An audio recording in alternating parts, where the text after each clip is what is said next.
Shalam Mishpacha. Decided to show y'all our little bird area. So we have our Cornish cross, our bar rocks, what else we got? Rhode Island reds.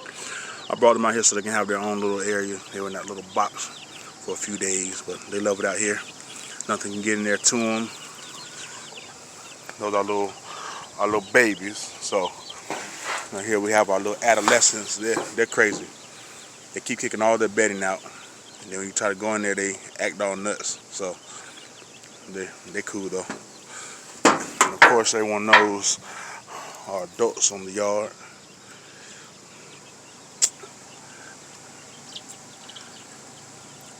In fact, I think one of them are inside. It's probably brooding.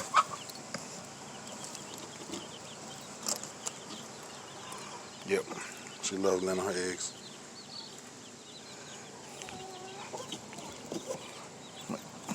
Yep, so I decided I'll show y'all a little bit of that.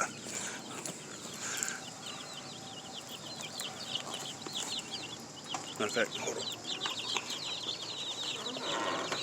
There we go.